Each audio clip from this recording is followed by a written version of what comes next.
Imaginez, la guerre vous a poussé sur les routes. Vous vous retrouvez dans un camp avec des milliers d'autres, la pluie qui ne cesse de tomber et pour seule possession, une couverture en plastique pour garder votre abri au sec, quelques casseroles pour cuire un peu de nourriture.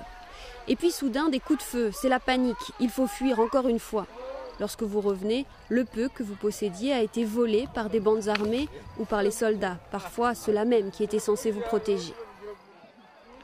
C'est cela la réalité quotidienne au camp de Mugunga, à l'est de la République démocratique du Congo, la RDC. Ce camp, qui fait office de refuge pour les personnes déplacées, constitue une source de biens de première nécessité pour les soldats congolais insuffisamment payés. Il y a de nombreuses raisons pour cette situation. D'abord, leurs salaires sont vraiment très bas. Donc souvent, ils n'ont même pas d'abri, ils n'ont même pas de ressources de base. Cela cause une grande indiscipline et de nombreux pillages.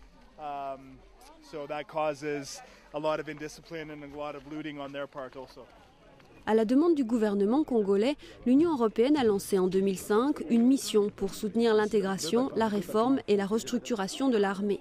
La mission EUSEC conseille et assiste les autorités congolaises. Il s'agit avant tout de restaurer la confiance en l'armée auprès de la population. Le projet chaîne de paiement doit assurer que les soldats soient payés de manière régulière. Si ces soldats étaient payés de manière décente, ils n'auraient pas de raison de piller. Je pense que c'est une des choses les plus importantes à faire pour améliorer la situation ici. Pendant que les ONG et les Nations Unies tentent d'apporter une aide humanitaire aux populations dans le camp Mugunga, ici à Kinshasa, la capitale, une réunion a lieu entre l'Union européenne et l'armée congolaise. Le soutien technique à l'armée est donné dans le cadre de la politique européenne de sécurité et défense. Pour améliorer la situation, le gouvernement a besoin d'une vue claire sur le nombre de soldats, l'infrastructure et le matériel. C'est ainsi qu'au début 2007, la mission EUSEC a lancé un audit de la totalité des unités. Parallèlement, un recensement biométrique a débuté sur Kinshasa. On m'a demandé, quand je suis arrivé, il y a maintenant presque 2 ans et demi, de faire en sorte que les soldats congolais soient payés le plus régulièrement possible. Et pour y arriver, la seule solution, c'est la maîtrise des effectifs. En 2 ans, la collaboration entre l'Union européenne et l'armée congolaise a permis d'augmenter le salaire des soldats de base de 10 à 42 $. Un progrès, certes, mais qui reste insuffisant.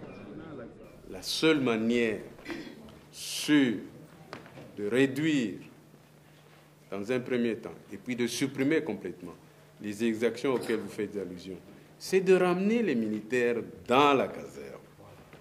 C'est de leur faire mener une vie militaire normale. Le recensement précisera les moyens financiers dont l'armée a besoin. Lorsque l'opération sera terminée, chaque soldat congolais disposera d'une carte d'identité biométrique qui ne pourra pas être falsifiée. La population a des problèmes, parfois identifier le militaire. Est-il un vrai ou un faux?